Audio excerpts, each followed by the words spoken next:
Welcome to the Spark Creativity Teacher Podcast, a podcast for English teachers in search of creative teaching strategies delivered in the amount of time it takes to go on the first run of the new year or take all the ornaments off your tree. I'm Betsy Potash, and I'm glad to welcome you to episode 26, a look back at some of the mistakes I've made as a teacher and how you can avoid them.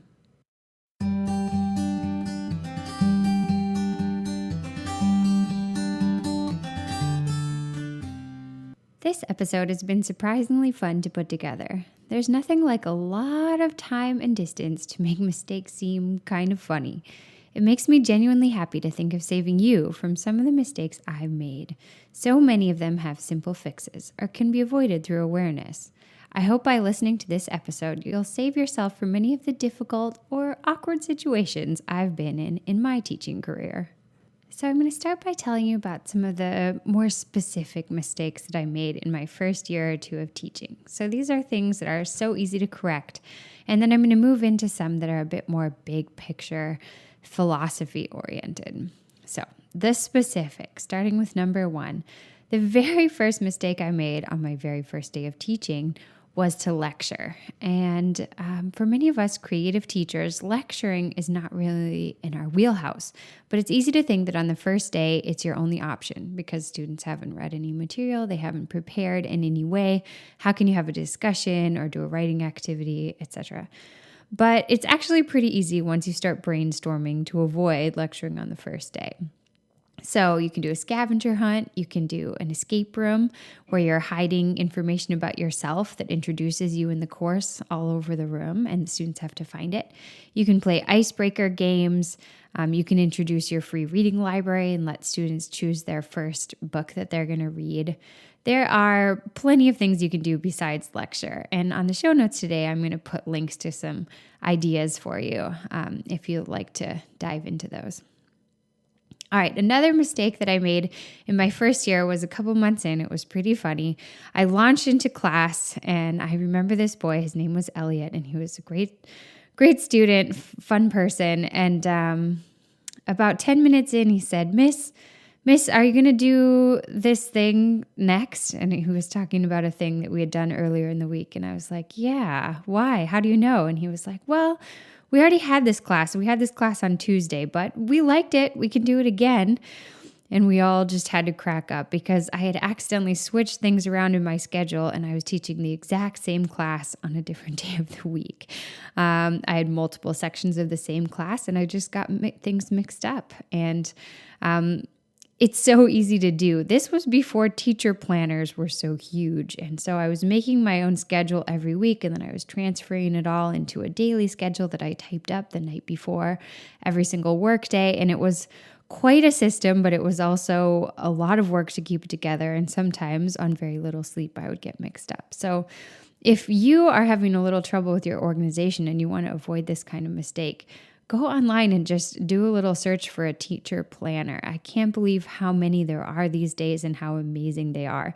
And I feel like you can save yourself so much trouble and all the trouble that I had getting things confused if you just have a really great planner and you can just put everything in there. You can plan out your units. So each time you're teaching a new novel or a new set of short stories or poems, kind of figure out what you're going to do day by day and then just stick it all in your planner and you won't have to worry. Another mistake I made in my very first term was to have really major projects due right at the end of term. So this one is really easy to avoid. I think it's a really common mistake and it's one I would highly recommend you not make.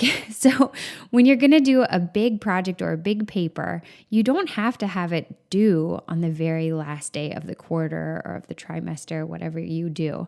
You can have it due 10 days before. I think your students will really appreciate it because so many teachers do tend to make a really heavy ending to the term. And then you will appreciate it so much because instead of having to slide through 60 papers or 90 projects and grade all those and then average out all the students' grades. And then if it's like at some of the schools I've worked, then write comments for every student. You can just finish them up and still have time before you have to do all the final averaging and marking and commenting and conferencing. And balancing that out a little and spreading it, and then maybe just kind of getting to start on a new unit right before the quarter ends is so helpful. It's good for everybody. And so think about that. Think about if you can create balance in your own life by just shifting a few things around in your due dates. Similarly, one of the mistakes I made in my first year was not using a rubric to grade that kind of big assignment at the end of term or in the middle of term or the beginning of term, whenever you have a big assignment. Creating a rubric that's pretty general and can be used in a variety of situations with formal writing or research-based writing or creative projects. Maybe you can just make a few tweaks, but you at least have a rubric template that you can work from. That is so helpful because otherwise you end up writing very similar comments over and over and over, and it takes so much more time, and you end up having to do a lot more defending if you have students who don't agree with you or who take their grades extremely seriously and want an explanation for every single point that they've missed. And so a rubric can really help you out there. Along the same lines, if you, like me, often create projects that have 7 or 8 or even 9 different options, you do not have to have 7, 8, or 9 different rubrics. I used to do that, and gosh, it was just so hard to keep track of it all and to try to make the rubrics really equal so every student was having the same chance to get an A.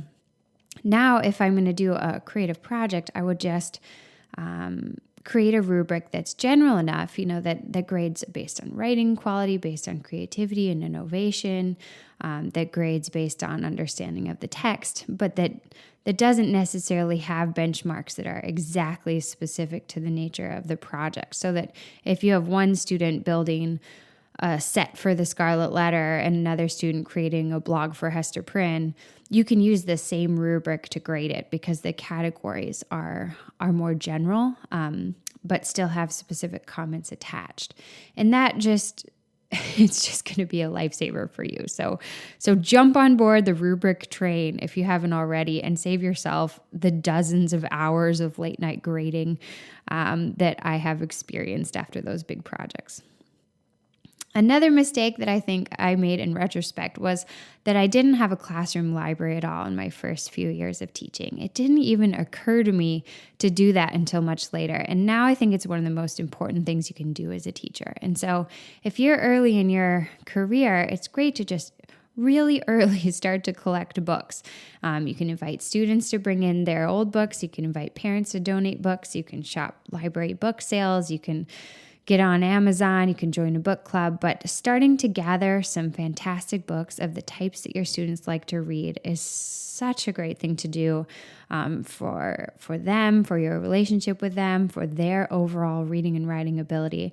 I think it's one of the most important things we can do for our students to really connect them with books. And I just didn't think of it, honestly. I mean, I love to read myself, and I figured there was a school library and I didn't feel like I needed one in my room.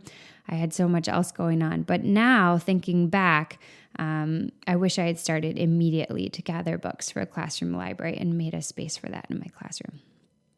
Okay, the last really specific mistake that I want to talk to you about is that I used to grade everything. So every time students did a little nightly handout or an activity in class, I would reel them all in. I would put them in their special folder for that section for take-home work that I was going to grade, and I would go through them all. And it took me forever. So I don't want that for you. I think you can save yourself so much time because by my second and third year, I had discovered check marks and check pluses and check minuses, and I had discovered that students actually still like stickers in high school. They like stickers a lot, and they like stamps that say good job or have little stars. That kind of stuff isn't just for elementary school. In fact, I think the older kids might appreciate it more because not many teachers do it anymore. There is no need for you to grade every little assignment. If you feel like it's important to grade some of them, let students choose. Let them choose one assignment per week that they want you to actually go through and look at, or have them hand in, one journal entry, have them star one journal entry that they think is the best for you to actually read and give feedback on. But don't pull in every single thing that they write and read it all through and comment on it, because you're just going to go crazy. It's just not worth it. Another little trick that I learned in my first few years was that for participation, certainly there are some discussions that are really valuable, and it's easy to mark whether everybody participated or who the participation leaders were. But in general, you can say to students that you're going to move them up or down if they're on the brink of a grade change based on their participation. So if they're right on the cusp between A- and A, you can say you're going to think back, you're going to think how they participated in class, whether they were positive with their comments, whether they were consistent, or whether they were disruptive and inconsistent. And you're either going to move them up or down based on that. And that way you don't feel like every single day you're just scrambling to check off, did John say something? Did Mary say something? Did Beth make a connection to the text? It's so difficult to be present during a discussion if you're trying to make little tallies for everybody who says something. It's not really necessary. If you have a class that's super struggling with discussion, you can take it on a case by case. But in general, that trick of moving up or down, I found really helpful. Okay, so those are the specific mistakes that I feel like I made in retrospect that first year. They aren't so massive. They're just things that, looking back, I feel like could have been easier if I did them differently. And now we're going to move into the bigger picture.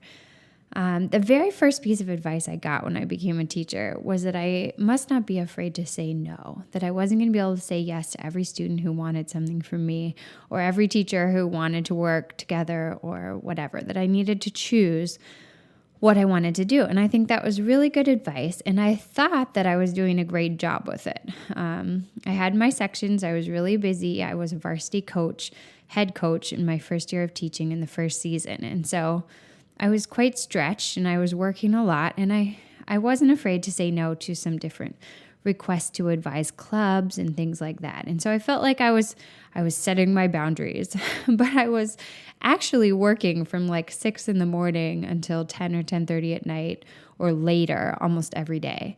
And so while I felt like I had said some of those no's very overtly, I wasn't saying no to anything more nebulous. So I was never saying no, for example, to myself when I thought, I should just watch these 3 documentaries tonight so I can figure out which one is the best for my students. Or, I should go down the YouTube rabbit hole and watch 35 different Poetry Slam clips so I can choose the best 5. Or I was never saying to myself, I shouldn't spend 3 hours tonight designing curriculum. I should just spend 1 hour and make it the best I can in 1 hour, because then I really need to sleep.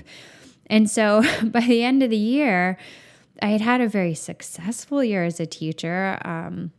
I won a new teacher award at my school, and that was really nice. And I felt really connected to my students, and I felt like the year had been super meaningful. But I was just in shreds. I was a mess because I was exhausted. I hadn't had any time for myself. And by the end of that year, I made this list, and I still remember tacking it to my bulletin board in this very serious way.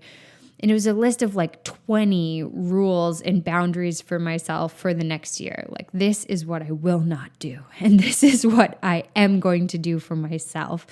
And honestly, I can't remember what any of them were, but it was a little shift in my mindset that I was not just going to kill myself for the job.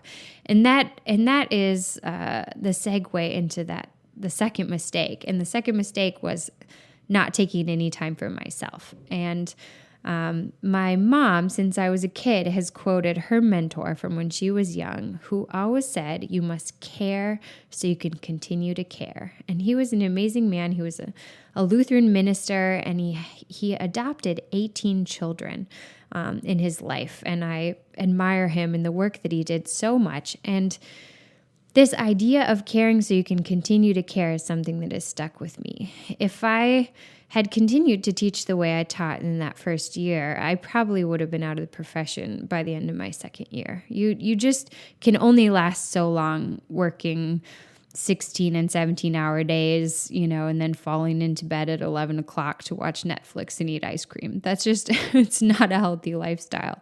And I think as teachers, we're always going to end up doing that every once in a while, but we don't have to be doing it every day, and we can make choices.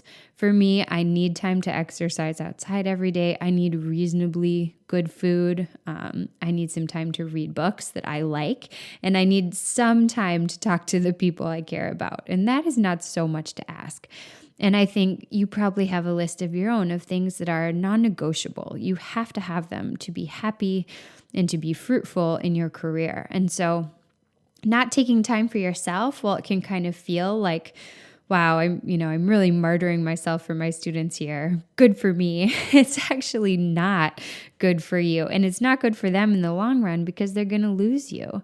You're going to move into some other profession. And so these are mistakes I'd love for you to avoid. I would love for you to truly be able to say no and to truly take time for yourself. I think that's just critical if you want to be happy in the profession. And it's something I will always have to work on myself, and it's probably the same for you because we creative teachers are always going to want to take it to the next level and make it as engaging and empowering for our students as we can, which is awesome and wonderful. But finding ways to do it that work with our lives, like listening to this podcast while you go for a run or make some good food instead of being hunched over a desk and reading some new ideas or whatever, however you can find ways to make your life more healthy and mix the things that you need for your work and for yourself. That's so great. Okay, so moving into my last one in the big picture here, and this was more 3 or 4 years into my career that I realized this. It is really easy as a teacher to avoid big conversations at your school. And so we recently did a unit on this in my school with all of the students. It was called Big Conversations, and it was all about how do you approach things that are difficult to approach with people? How do you tell somebody something that they don't want to hear, but that's really important to you? And so it kind of gave me some language to think back over my own teaching career about some difficult moments. And so if you have an issue at work, whether it's with a colleague or a department chair, if you really disagree with something your administration is doing, or you have a parent that's causing big problems for you, avoiding the big conversations with those people is not really going to make your life easier. And this is something that I have always done. I'm very non-confrontational.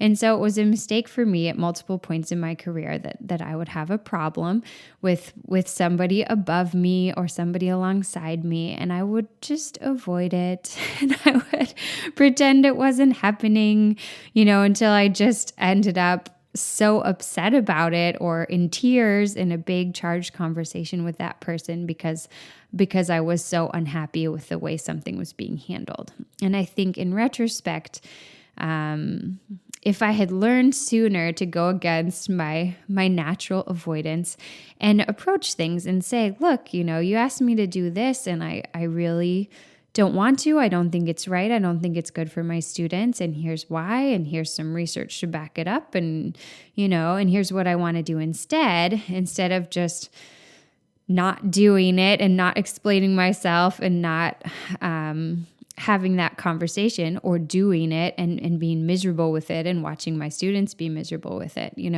I think that could have been really helpful. And so whether you're naturally comfortable with big conversations or not, I would recommend that you try to avoid my mistake and go ahead and lean into those moments and hope that the people that you're working with are the kind of people who can learn from you and who won't be intimidated by those conversations, and you guys can actually become closer and develop a better working relationship as a result of those conversations. In the end, there were several times when I was able to overcome my feelings and talk to people, and it was helpful. And I think as I get older and more experienced in my career, I'll be doing that more and more, and I'll be more comfortable with it. And the sooner you can be there, the easier your professional life will be. Thanks for tuning in today to hear about my various teacher mistakes that I hope you can now avoid yourself. If you'd like to check out the show notes for related links, just head to www.nowsparkcreativity.com and click on the podcast tab at the top of the page. While you're there, consider signing up for my email list so you'll be the first to know about my best posts and podcasts, my favorite resources, and the fun, challenges, and freebies I share over email.